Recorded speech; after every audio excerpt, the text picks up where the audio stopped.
నమస్కారం victory media news కి స్వాగతం. ముందుగా హెడ్లైన్స్ చూద్దాం. పిల్లల చదువు కోసం పేదలు అప్పులు చేయకూడదు. విద్యా దీవెన కార్యక్రమంలో సీఎం జగన్.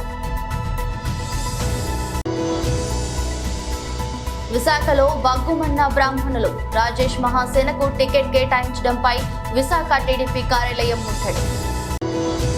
వాలంటీర్ల చట్ట వ్యతిరేక శక్తులుగా మారారు. విశాఖలో టీడీపీ రాష్ట్ర ప్రధాన కార్యదర్శి ఎండి నజీర్ ఆరోపణ. విఎంఆర్డీఏను మరింతగా ప్రగతి పదంలో నడిపిస్తా. నూతన చైర్మన్ గా బాధ్యతలు స్వీకరించిన ససపల చంద్రమౌళి. ఇక డీటెయిల్స్ చూస్తే పిల్లల చదువుల కోసం పేదలు అప్పుల పాటు కాకూడదని లక్ష్యంతో వైసీపీ ప్రభుత్వం విద్యా దీవెన కార్యక్రమం అమలు చేస్తుందని రాష్ట్ర ముఖ్యమంత్రి వైఎస్ జగన్మోహన్ రెడ్డి అన్నారు. కృష్ణా జిల్లా పామర్రులో సీఎం జగన్ విద్యా దీవెన పథకం కింద 708 కోట్ల నిధులు ఖాతాల్లో జమ చేశారు. అనంతరం సీఎం జగన్ మాట్లాడుతూ పెద్ద చదువులు చదువుతున్న పేదింటి పిల్లల ఫీజులు డబ్బులు వారి తల్లులకు ఇస్తున్నామని ప్రకటించారు. ప్రభుత్వ పాఠశాలలో సిబిఎస్ నుంచి ఐబిఎస్ వరకు చదువు చెప్తున్నామని, ఇన్ని మంచి పనులు చేస్తుంటే కావాలని ప్రతిపక్షాలు విమర్శలు చేస్తున్నాయన్నారు. చదువులనే సంపదతో పెద్ద చదువుల పునాదుల మీద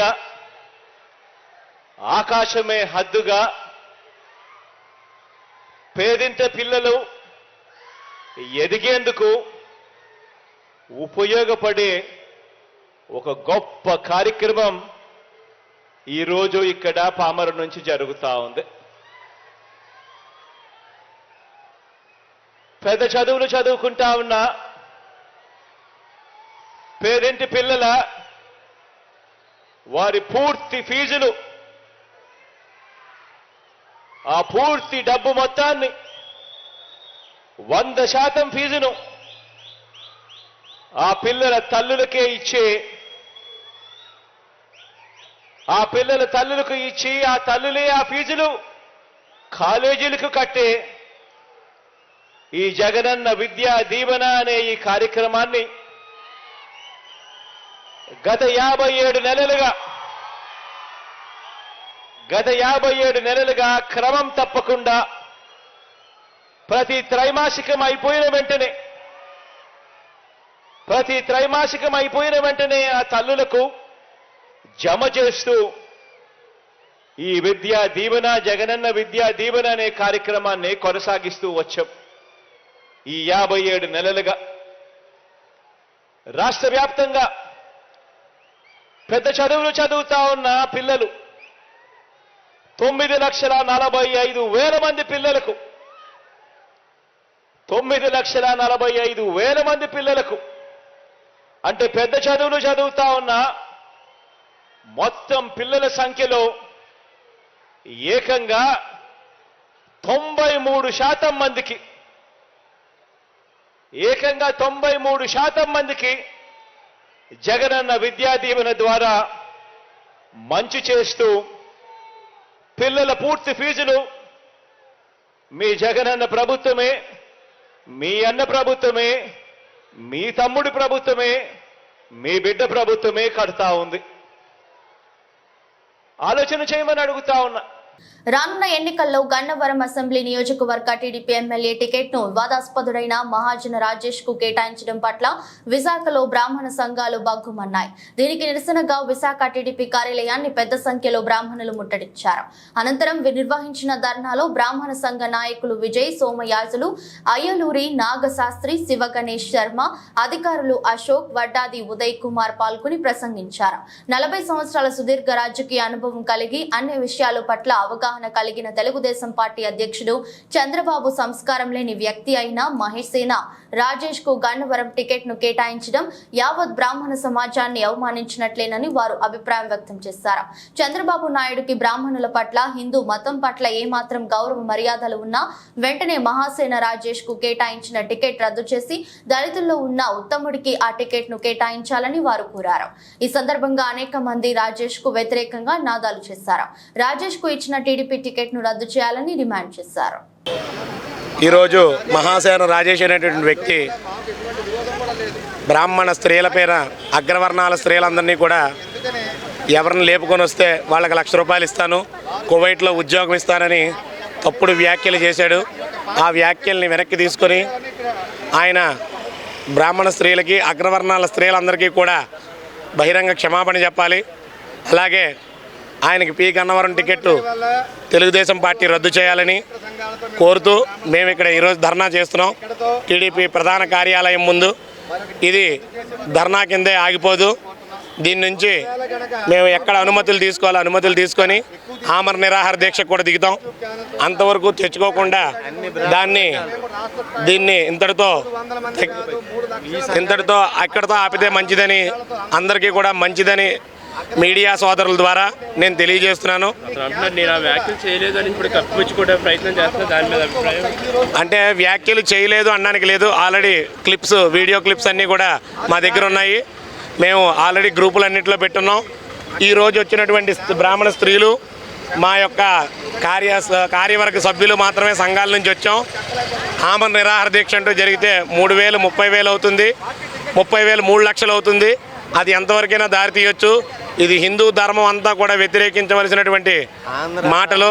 అలాగే హిందూ దేవీ దేవతలను కూడా అక్రమ సంబంధాలు లేకుండా ఎలా కన్నారు, భర్త ప్రమేయం లేకుండా అనేటటువంటి తప్పుడు వ్యాఖ్యలు చేశారు మా దేవతల్ని. ఉదయం లేస్తే ప్రతి హిందువు కూడా తన వివాహ సమయం ఉంది కానీ ఏదైనా ఒక శుభకార్యం చేస్తే గౌరీ పూజ చేస్తాడు. అటువంటి గౌరీదేవిని తప్పుడు వ్యాఖ్యలు చేసినటువంటి ఇటువంటి వ్యక్తిని ఏం చేయాలనేటటువంటిది మీకే వదిలేస్తున్నాను. కాబట్టి మా యొక్క ముఖ్య ఉద్దేశం, మా డిమాండ్ ఏంటి అంటే ఆయనకి పి గన్నవరం టికెట్ క్యాన్సిల్ చేయాలి. ఆయన అగ్రవర్ణాల స్త్రీలందరికీ కూడా బహిరంగ క్షమాపణ చెప్పాలి. ఈ రెండు జరగకపోతే మేము దేనికైనా సిద్ధం అని చెప్తున్నాం. మా స్త్రీలందరూ కూడా చాలా కోపించి కూడా ఉన్నారు. అసలు మా స్త్రీలందరూ బయటికే రారు. ఈరోజు అతి కోపంతో బయటకు వచ్చున్నారంటే అందరూ కూడా అర్థం చేసుకోవాలి. మాకు టీడీపీ పార్టీ అంటే ద్వేషం లేదు, చంద్రబాబు నాయుడు గారు అంటే కోపం లేదు. మాకు వ్యక్తిగత ద్వేషాలు ఏవి ఎవరి మీద, ఏ పార్టీ మీద లేవు. మేము సర్వే జన సుఖినోభవంతు అని చెప్పే వ్యక్తులం, లోకా సమస్త సుఖినోభవంతు అని కోరుకునే వాళ్ళం. అటువంటి మా మీద అనుచిత వ్యాఖ్యలు చేయడం మాకు నచ్చలేదు. కాబట్టే ఈరోజు మేము రోడ్డు మీద వచ్చి వైసీపీ ప్రభుత్వం ఎంతో ప్రతిష్టాత్మకంగా అమలు చేస్తున్న వాలంటీర్ వ్యవస్థ కేవలం చట్ట వ్యతిరేక శక్తులుగా మారిపోయిందని టీడీపీ రాష్ట్ర ప్రధాన కార్యదర్శి ఎండి నజీర్ అన్నారు. శుక్రవారం విశాఖ టీడీపీ కార్యాలయంలో ఏర్పాటు చేసిన మీడియా సమావేశంలో ఆయన మాట్లాడుతూ వైసీపీ ప్రభుత్వం వాలంటీర్లకు 9,666 కోట్లు ఖర్చు చేశారని, వారి ద్వారా ఓటర్లకు డబ్బులు, చీరలు పంపిణీ చేస్తున్నారన్నారు. వాలంటీర్ల వ్యవస్థ పూర్తిగా బ్రోకర్ వ్యవస్థగా తయారైందన్నారు. వాలంటీర్ల విషయంలో ఎన్నికల కమిషన్ ఆదేశాలు జారీ చేసినా ఇష్టానుసారంగా చీరలు, డబ్బులు పంపిణీ చేస్తున్నారని, వాలంటీర్లపై బైండ్ ఓవర్ కేసులు నమోదు చేయాలన్నారు. రాజకీయ వ్యవహారాల్లో తలదూర్చే వాలంటీర్లపై క్రిమినల్ కేసులు పెట్టాలని డిమాండ్ చేశారు.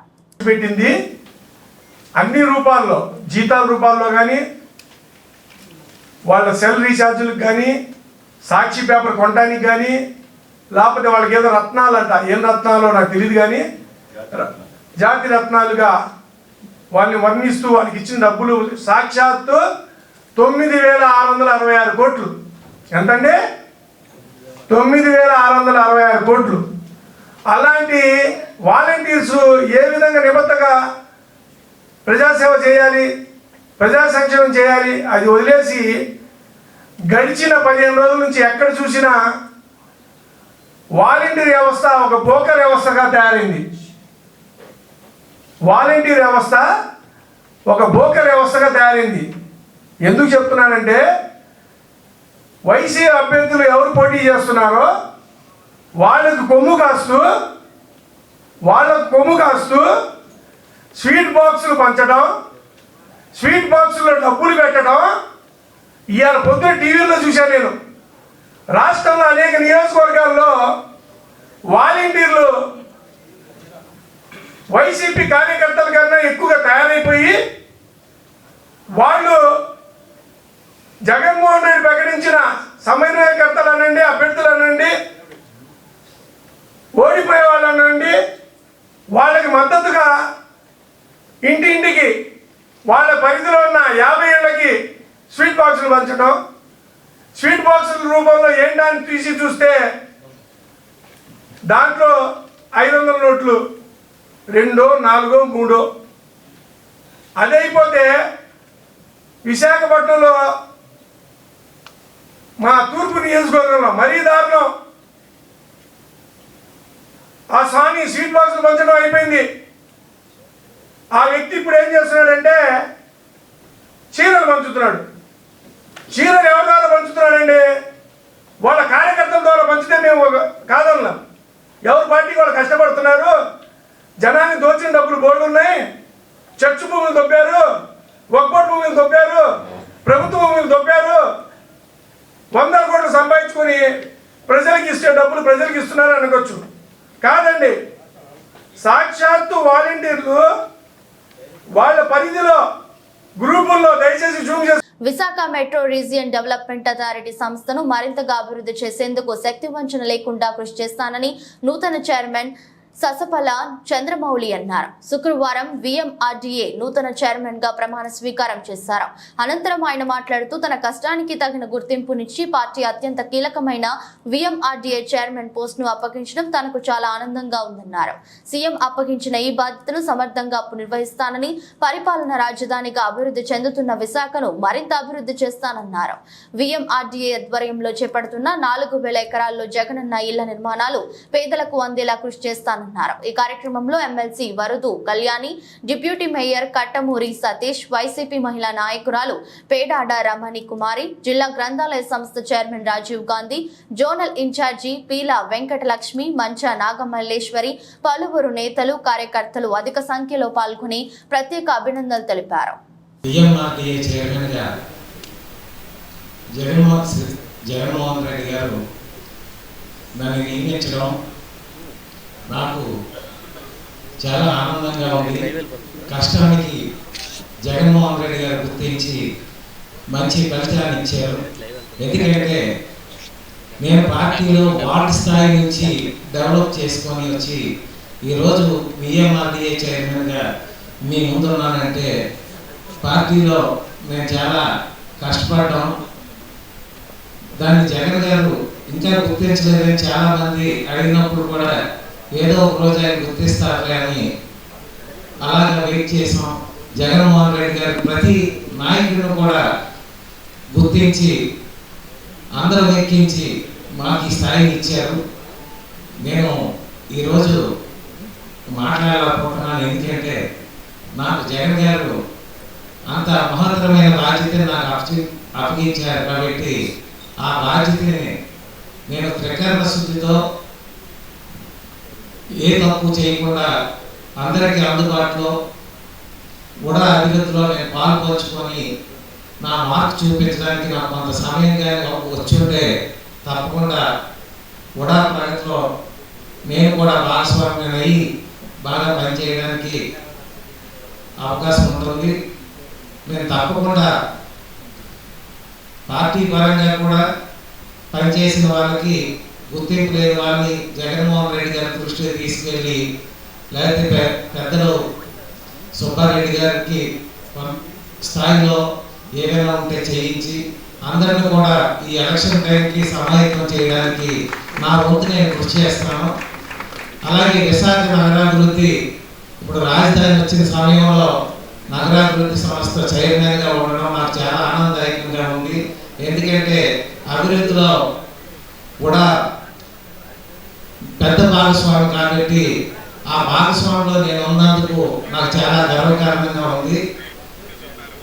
కూడా ఎంప్లాయీస్ ఏవైనా బాధలు ఇబ్బందులు ఉన్నా కూడా అవి కూడా పరిష్కరించి, అలాగే జగనన్న పథకం కింద 4000 ఎకరాల ప్రజలకి జగనన్న గారు లేఅవుట్ల ద్వారా సిద్ధం చేసి పంపిణీ చేస్తున్నారు. అవన్నీ రిజిస్ట్రేషన్ దశలో చాలా వరకు అయ్యి ఉన్నాయి. ఇంకా MIC లేఅవుట్లు కూడా సిద్ధం చేసి ఉన్నాయి.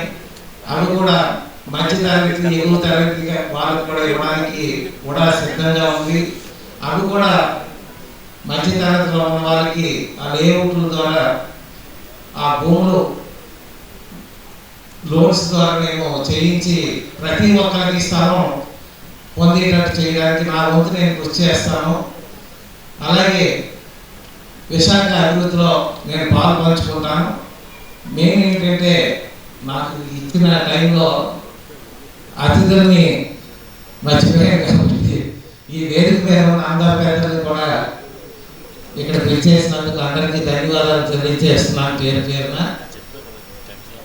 ఇక్కడ పిలిచేసినటువంటి నా మిత్రులకు, అలాగే మా సామాజిక వర్గాన్ని గుర్తించి ఈరోజు ఎంత ఉన్నత స్థితి ఇచ్చినందుకు జగన్మోహన్ రెడ్డి గారికి ధన్యవాదాలు తెలియజేస్తూ, నాకు ఈ అవకాశాన్ని ఇచ్చిన అందరికి కూడా పేరు పేరున ధన్యవాదాలు. ఇక్కడికి వచ్చిన అందరికి కూడా ధన్యవాదాలు తెలియజేసుకుంటున్నాను. రాష్ట్రాన్ని అప్పుల పాలతో పాటు నవ్వుల పాలు కూడా చేసిన ఘనత సీఎం జగన్మోహన్ రెడ్డిదేనని విశాఖ జిల్లా టీడీపీ పార్లమెంట్ అధ్యక్షులు పల్లా శ్రీనివాసరావు అన్నారు.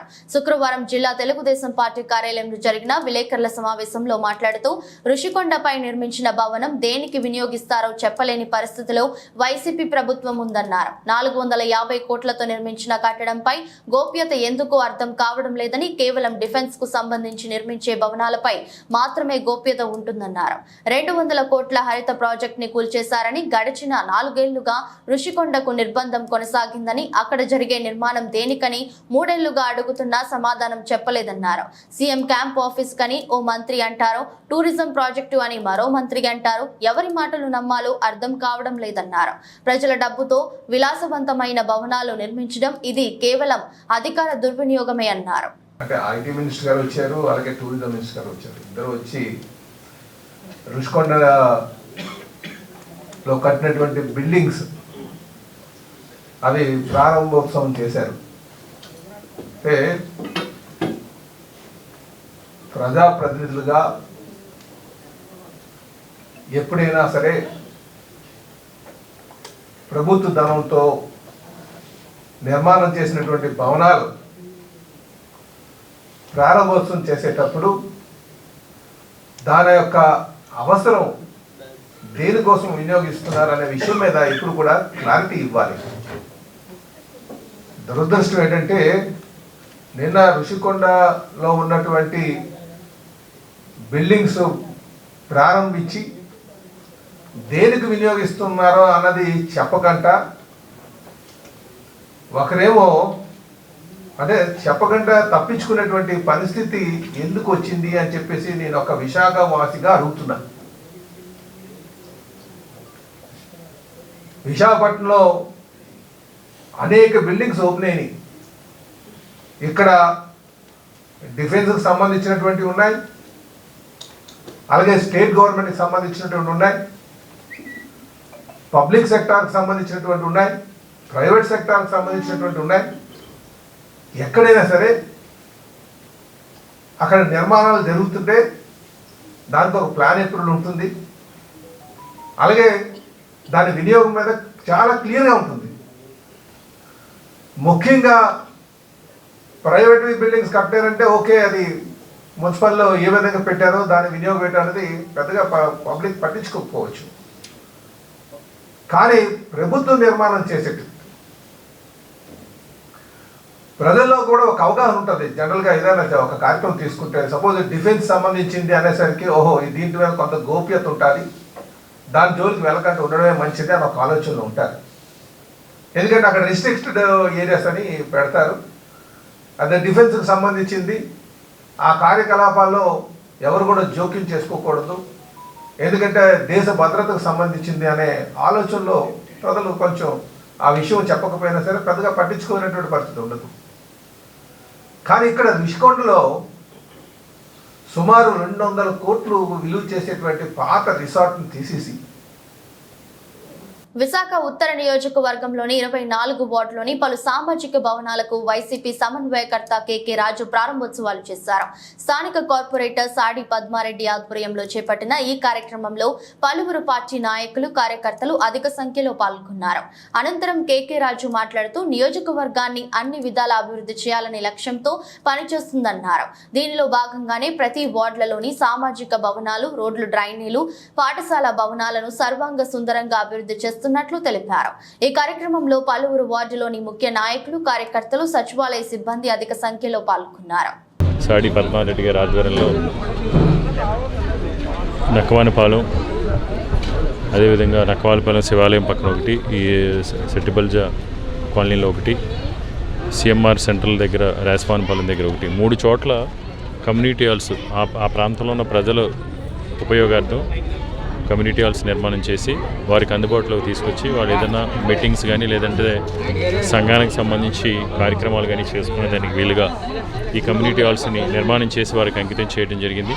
ఈ కార్యక్రమంలో పాల్గొన్న ప్రతి ఒక్కరికి 24వ వార్డు వైఎస్ఆర్ కాంగ్రెస్ పార్టీ కుటుంబ సభ్యులకి, ప్రాంత కాలనీ వాసులు, ముఖ్యంగా పెద్దలకి అందరికీ కూడా హృదయపూర్వక ధన్యవాదాలు, నమస్కారాలు తెలియజేసుకుంటూ, ఏదేమైనా గౌరవ ముఖ్యమంత్రి వైఎస్ జగన్మోహన్ రెడ్డి గారి ఆదేశాల మేరకు అర్హత ఉన్న చివరి లబ్ధిదారు వరకు ఏ విధంగా అయితే కులాలకి, మతాలకి, పార్టీలకి అతీతంగా సంక్షేమాన్ని అందించామో అదేవిధంగా మౌలిక వసతులకు సంబంధించి కమ్యూనిటీ హాల్స్ కానీ, హాస్పిటల్స్ కానీ, స్కూల్స్ కానీ, పార్క్స్ కానీ, బరియల్ గ్రౌండ్స్ కానీ, అంగన్వాడీ సెంటర్స్ కానీ, రోడ్స్ కానీ, డ్రైన్స్ కానీ, వీధి లైట్లు కానీ, మంచినీటి సదుపాయానికి సంబంధించి కానీ ఎక్కడ అలసత్వం లేకుండా ఎప్పటికప్పుడు ప్రజాక్షేత్రంలో పర్యటించి ప్రజల యొక్క అభిప్రాయాన్ని గౌరవించి వాటన్నింటిని కూడా మెరుగుపరిచి ప్రజలకి మెరుగైన జీవన ప్రమాణాలు కల్పించాలనేది గౌరవ ముఖ్యమంత్రి వైఎస్ జగన్మోహన్ రెడ్డి గారి యొక్క ఆదేశం. ముఖ్యంగా ఈ నియోజకవర్గానికి సంబంధించి ఈ నియోజకవర్గ చరిత్రలో ఇప్పటి వరకు కూడా 438 కోట్ల రూపాయలు మౌలిక వసతులకు వెచ్చించడం జరిగింది. 7 హాస్పిటల్స్ నిర్మాణం చేయడం జరిగింది. 2 హాస్పిటల్స్ నిర్మాణ దశలో ఉన్నాయి. ప్రతి స్కూల్ని కూడా రెనోవేట్ చేయడం జరిగింది. 4 స్కూల్స్ని స్మార్ట్ సిటీ స్కూల్స్ కింద టేక్ఓవర్ చేసుకుని ఫస్ట్ ఫేజ్లో ఒక్కొక్క స్కూల్కి 2 కోట్ల నుంచి 2,20,00,000 స్మార్ట్ సిటీ స్కూల్స్కి 9 కోట్ల రూపాయలు వెచ్చించి 4 స్కూల్స్ని అభివృద్ధి చేయడం జరిగింది. అదేవిధంగా హాస్పిటల్కి సంబంధించి కావచ్చు 50 కమ్యూనిటీ హాల్స్ అంటే ఈ 2.5 సంవత్సరాలు, ఎందుకంటే 2.5 సంవత్సరాలు మనం కరోనాతో ఇబ్బంది పడ్డాం. ఈ 2.5 సంవత్సరాల కాలంలోనే 50 కమ్యూనిటీ హాల్స్ అభివృద్ధి చేయడం జరిగింది. ఒక 2 మోడర్న్ పార్క్స్ పూర్తిగా నిర్మాణం చేసి ఒక్కొక్క పార్కు 2.5 కోట్ల రూపాయలతో 2 మోడర్న్ పార్క్స్, అదేవిధంగా 17 పార్కుల్ని ఆధునీకరించడం జరిగింది. అదేవిధంగా ఇన్ఫ్రాస్ట్రక్చర్ సంబంధించి, ఇన్వెస్ట్మెంట్ సంబంధించి కూడా ఈరోజు ఈ నియోజకవర్గంలో నేనైతే ఇప్పుడు కూడా 2018-19 ఎన్నికల ముందు కలగలేదు ఒక ఉద్యోగం వచ్చే పెట్టుబడి వస్తుందని. ఈరోజు అలాంటిది జగన్మోహన్ రెడ్డి గారి ఆశీస్సులతో 18,000 మందికి ఉపాధి కల్పించే విధంగా ఈ నియోజకవర్గంలో ఇన్ఆర్బిట్ మాల్ కానీ, ఏఎంసీ మాల్ కానీ రావడం జరిగింది. విజయనగరం జిల్లా మహారాజా మెడికల్ కళాశాలలో పనిచేస్తున్న కార్మికులకు 4 నెలలుగా జీతాలు పెంచడం లేదని ఎన్నిసార్లు విన్నవించినా ఆయా కళాశాలల యాజమాన్యం పట్టించుకోవడం లేదని సిఐటియు నాయకులు జగన్ ఆరోపించారు.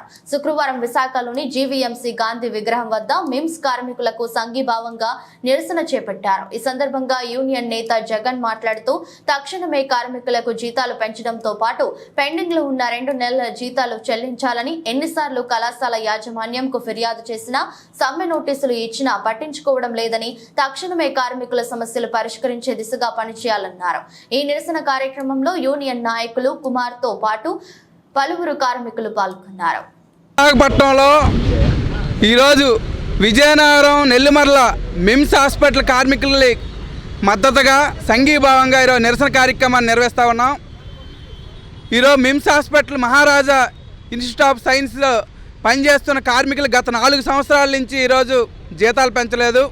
గత 4 సంవత్సరాల నుంచి ధరలు విపరీతంగా పెరిగాయి. ఇది అందరికీ తెలిసిన నిజం. గతంలో ప్రతి 2 సంవత్సరాలకు ఒకసారి వేజ్ అగ్రిమెంట్ జరిగేది అక్కడ. ఆ రకంగా వేజ్ అగ్రిమెంట్ చేయాలని గత 3 ఏళ్ళ నుంచి కూడా అడుగుతూ ఉన్నారు అక్కడ యూనియన్ కార్మికులు. అయినా సరే యాజమాన్యం కనీసం చర్చలు చేసి ఈరోజు జీతాల పెంపు కోసం ఆమాత్రం ప్రయత్నం చేయలేదు. గత 4 రోజుల క్రితం సమ్మె నోటీస్ ఇచ్చి సమ్మెలోకి దిగి అక్కడ నిరసన కార్యక్రమాలు, నిరాహారదీక్షలు చేస్తూ ఉన్నారు.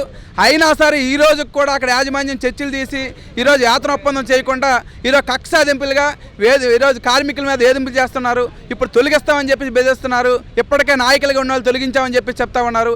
ఆ రకంగా పోటీ కార్మికులు తీసుకొచ్చి అక్కడ పని చేయించుకుంటున్నారు. కాబట్టి ఇప్పటికైనా నిజంగా ధరలు పెరగకపోతే వాళ్ళు ఎవరికి జీతాలు పెంచవసరం లేదు. ధరలు పెరిగాయి కాబట్టి ఈరోజు జీతాలు పెంచమంటున్నాం. మేమేమి అక్కడ ఉండే కార్మికులు మిమ్స్లో వాటాలు ఇమ్మని అడగట్లేదు, లేదా మహారాజుకి ఆల్రెడీ భూములు ఉన్న 1000 ఎకరాలు ఆ భూమి ఇమ్మని చెప్పేసి అడగట్లేదు. వాళ్ళు ఏదైతే పని చేస్తూ ఉన్నారో పని చేసిన దాంట్లో వాళ్ళు జీతం ఇమ్మని చెప్పేసి అడుగుతున్నారు. కనీస వేతనాలు ఇమ్మని అడుగుతున్నారు. ధరలకు అనుగుణ జీతాలు పెంచమంటున్నారు. ఇటు న్యాయమైన డిమాండ్ని పరిష్కారం చేయకుండా ఈరోజు మొండి వైఖరిగా వ్యవహారం చేస్తూ ఉంది. దానికి రాష్ట్ర ప్రభుత్వం కూడా చూస్తూ ఉంటా ఉంది. కాబట్టి అక్కడ ఉండే డీసీఎల్ గారు, విశాఖపట్నం ఉండే జేసీఎల్ గారు, అక్కడ కలెక్టర్ గారు వెంటనే జోక్యం చేసుకొని వాళ్ళ సమస్య పరిష్కారం చేయాలి. ఆ రకంగా కాకుండా యాజమాన్యాన్ని కొమ్ము కాసినట్లు లేబర్ కమిషనర్ కనిపిస్తూ ఉన్నారు. ఆ రకంగా లేబర్ కమిషనర్ కొమ్ము కాస్తున్న ఎవరైతే ఉన్నారో వాళ్ళు సస్పెండ్ చేయాలని చెప్పేసి డిమాండ్ చేస్తున్నాం.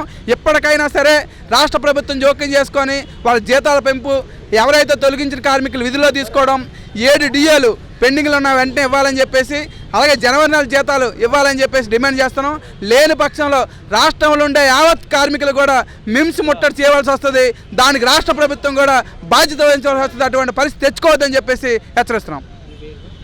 బి జగన్, సిఐటి విశాఖ జిల్లా కార్యదర్శి. విశాఖలో పర్యావరణ నిబంధనలు తుంగలోకి తొక్కి న్యాయస్థానం ఆదేశాలను పట్టించకుండా ఋషికొండపై భవనాలను పరదాల చాటున పోలీసు మాటున ప్రారంభించడం సిగ్గుచేటు అని జనసేన కార్పొరేటర్ పీతల మూర్తి యాదవ్ అన్నారు. విశాఖలో ఏర్పాటు చేసిన మీడియా సమావేశంలో ఆయన మాట్లాడుతూ కోట్లాది రూపాయలు ఖర్చు చేసి చివరికి గుట్టుచప్పుడు కాకుండా మంత్రితో ఋషికొండ భవనాలను ప్రారంభించాల్సిన అవసరం ఏమి వచ్చిందని ప్రశ్నించారు. పండగ వస్తే చాలు ఋషికొండకు వచ్చేస్తున్నా అంటూ ప్రకటనలు చేసిన సీఎం జగన్ విశాఖకు ఎందుకు రావడం లేదో ప్రజలకు చెప్పాలన్నారు. టీడీపీ జనసేన సంయుక్తంగా నిర్వహించిన జెండా సభతో వైసీపీ జెండాలు వణుకుతున్నాయన్నారు. ఉమ్మడి కూటమి అధికారంలోకి వస్తే మా పరిస్థితి ఏమిటోనని వైసీపీ నాయకులు కంగారు పడుతూ ఆగమేఘాలపై పలకాలపై వేసుకుంటూ తిరుగుతున్నారని అన్నారు. ఈ కార్యక్రమంలో పలువురు జనసేన నాయకులు పాల్గొన్నారు.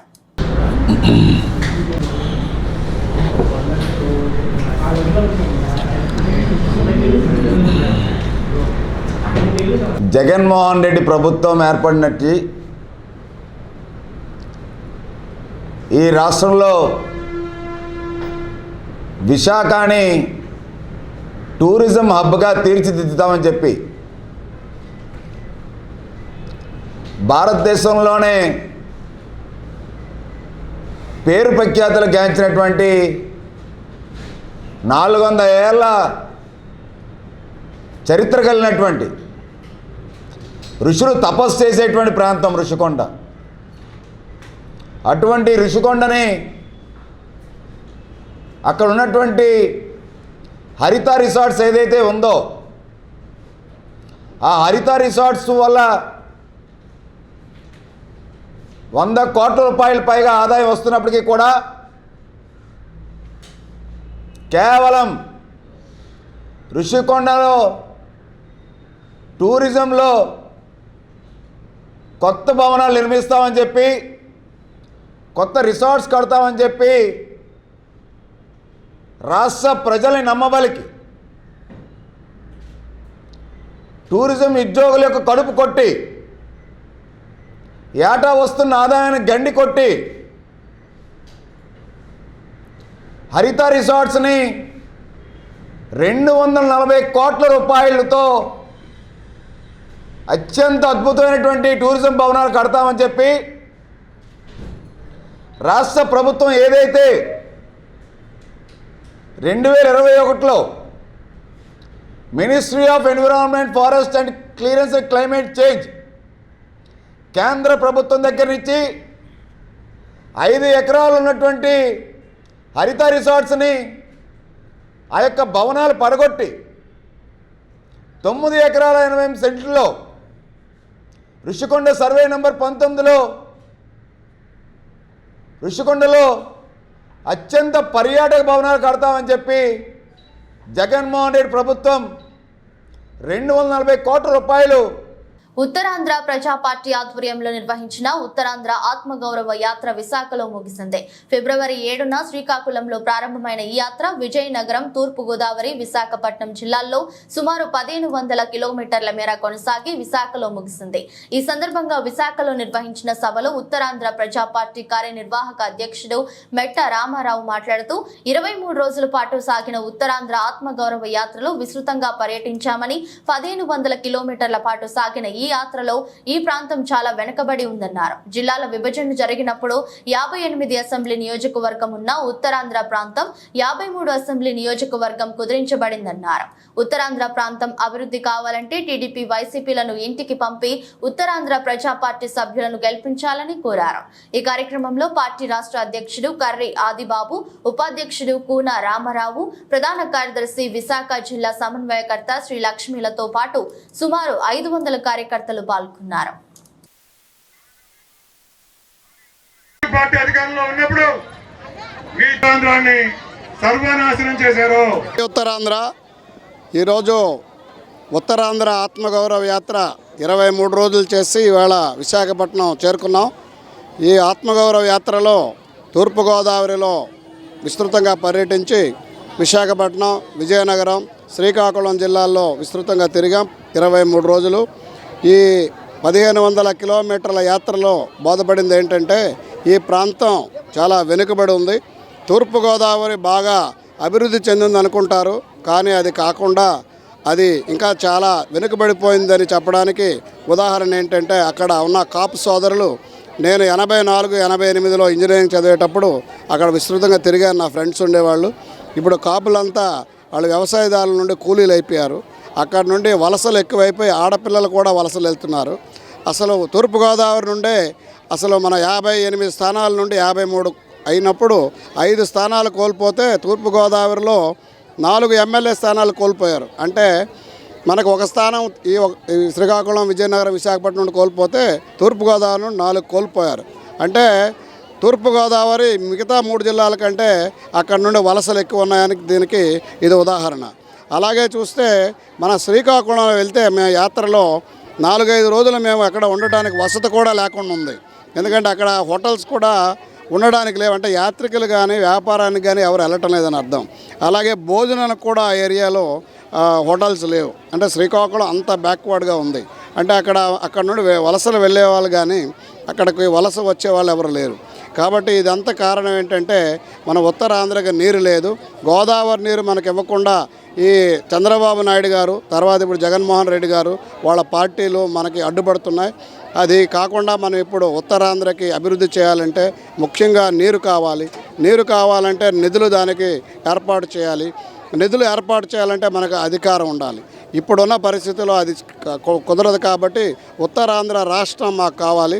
మనకి ఈ 53 ఎమ్మెల్యే స్థానాలతో ఉత్తరాంధ్ర రాష్ట్రం వస్తే మనం చక్కగా 1,00,000 కోట్ల బడ్జెట్ ఉంటుంది, 2 కోట్ల జనాభా ఉంటారు, మరి 450 కిలోమీటర్ల తీరరేఖ ఉంటుంది, 520 కిలోమీటర్ల తూర్పు కనుమలు ఉన్నాయి, కష్టపడి ఉన్న జనాలు ఉన్నారు. కాబట్టి మనకి ఈ ప్రాంతం బాగా అభివృద్ధి చెందుతుంది. కాబట్టి అది కూడా ఈ ఆంధ్రప్రదేశ్లో ఇప్పుడున్న పరిస్థితులకి అనుకూలంగా ఉంటుంది. ఎందుకంటే విశాఖ రాజధానిగా అనుకుంటున్నారు చాలామంది ఇక్కడ ప్రజలు. విశాఖ రాజధానిగా అనకాపల్లి ఎంపీ సీటు తనకు కేటాయించాలని ఇప్పటికే సీఎం జగన్ ఉత్తరాంధ్ర ఇన్ఛార్జి వైవి సుబ్బారెడ్డిని కోరడం జరిగిందని వైసీపీ సీనియర్ నేత కాశీ విశ్వనాథ్ అన్నారు. శుక్రవారం విశాఖలో ఆయన మాట్లాడుతూ గౌర కులానికి ప్రాధాన్యత ఇచ్చే క్రమంలో తన పేరును పరిగణలోకి తీసుకోవాలని కోరామని, వారు కూడా ఈ విషయంపై సానుకూలంగా స్పందించారన్నారు. అయితే విద్యావంతునిగా, స్థానిక ప్రజా ప్రతినిధిగా పార్టీ కోసం పనిచేస్తున్న తమకు అవకాశం కల్పిస్తే అనకాపల్లి పార్లమెంట్ నియోజకవర్గాన్ని మరింతగా అభివృద్ధి చేస్తామని, పార్టీకి ఈ సీటు గెలిచి ఎంపీ సీటును గిఫ్ట్ గా అందిస్తామన్నారు. పార్టీ నిర్ణయానికి తాను కట్టుబడి ఉంటానన్నారు. ఒక సామాన్య కార్యకర్తకి మొదటి నుంచి పార్టీ జెండా మోసి వైఎస్ఆర్సీపీ అధికారంలో రావడానికి కష్టపడిన ఒక కార్యకర్త, సామాన్య కార్యకర్త చంద్రమౌళి గారికి విఎంఆర్డీఏ చైర్మన్ ఇవ్వడం అన్నది చాలా సంతోషదాయకమైన విషయం. నేను వారిని అభినందించడానికి వచ్చాను. ఇందు మూలంగా నేను ముఖ్యమంత్రి జగన్మోహన్ రెడ్డి గారికి కూడా కృతజ్ఞతలు తెలియజేస్తున్నాను. టికెట్ గౌర సమాజ వర్గానికి ఇస్తే కనుక నేను చదువుకున్నవాడిని, లోకల్లో నర్సీపట్నం నియోజకవర్గం చెందిన వ్యక్తిని, ఈ విశాఖపట్నం జిల్లాకు చెందిన వ్యక్తిని. కాబట్టి నేను డెఫినెట్గా గెలుస్తాను సార్. నా అభ్యర్థిత్వాన్ని పరిశీలించని ముఖ్యమంత్రి గారిని, సుబ్బారెడ్డి గారిని కోరడం జరిగింది.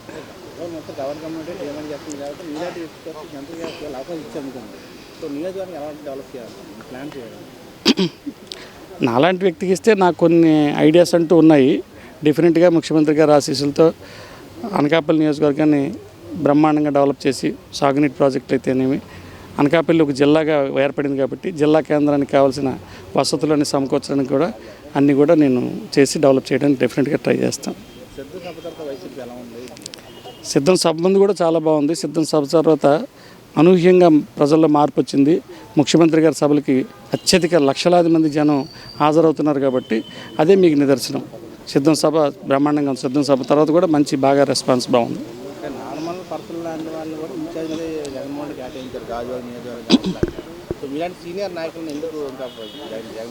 అంటే ఇక్కడ సీనియర్ జూనియర్ అని కాదు, నేను వాస్తవం మాట్లాడాలంటే నాకంటే ముందు నుంచి పార్టీలో వాళ్ళు ఉన్నారు. కాబట్టి ఒక వరుస క్రమంలో ముందుగా సేవ చేసిన గుర్తుపెట్టుకొని జగన్మోహన్ రెడ్డి కేటాయించినట్టు కానీ మమ్మల్ని ఏమో పక్కన పెట్టినట్టు కాదు.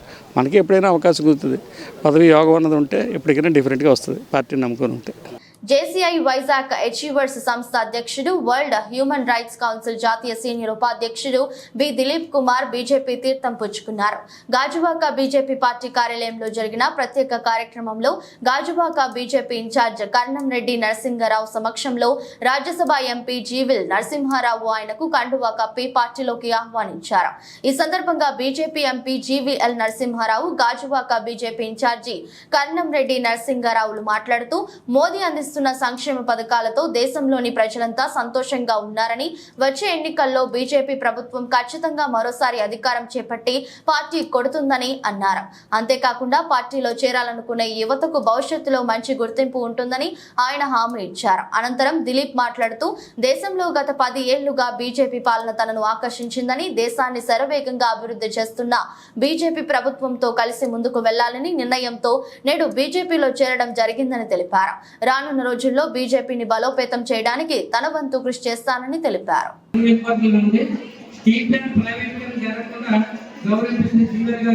కేంద్ర మంత్రి గారితో అదేవిధంగా మిగతా స్టీల్ ప్లాంట్ అధికారులతో కూడా మాట్లాడారు. ఇప్పటికీ స్టీల్ ప్లాంట్ ప్రైవేటీకరణ జరగకుండా ఆగిందంటే దానికి ముఖ్య కారకులు గౌరవించి శ్రీ జీవీఎల్ నరసింహ గారు.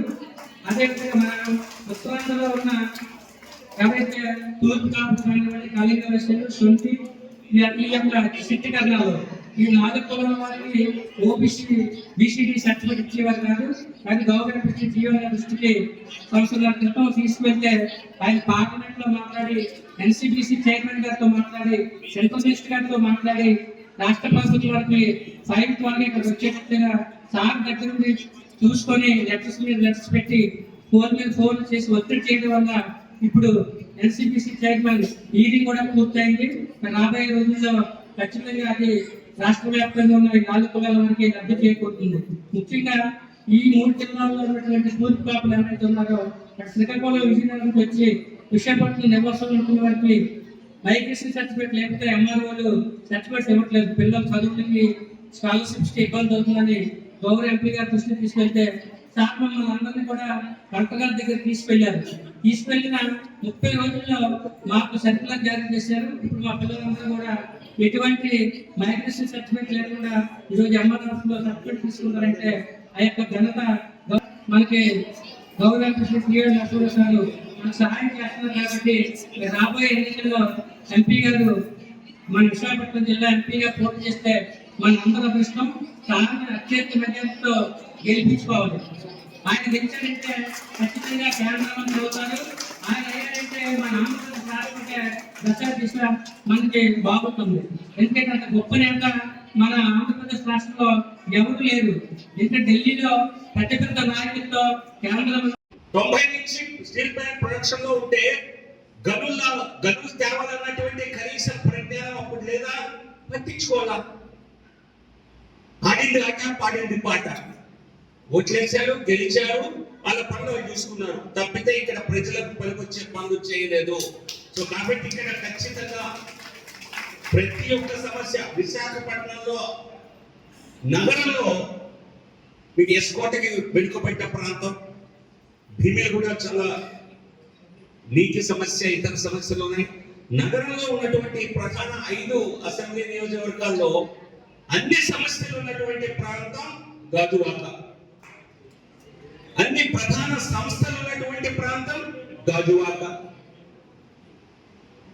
మీకు గాజువాక స్టీల్ ప్లాంట్, గాజువాకలో హెచ్పిసిఎల్, గాజువాకలో మీకు ఇతర public sector organisations, BHP, port, Gangavaram port, ఈ విధంగా ప్రధానమైనటువంటి వనరులు, ప్రధానమైనటువంటి సంస్థలు ఉన్నటువంటి ప్రాంతము గాజువాకే. వార్తలు ముగించే ముందు మరోసారి హెడ్లైన్స్.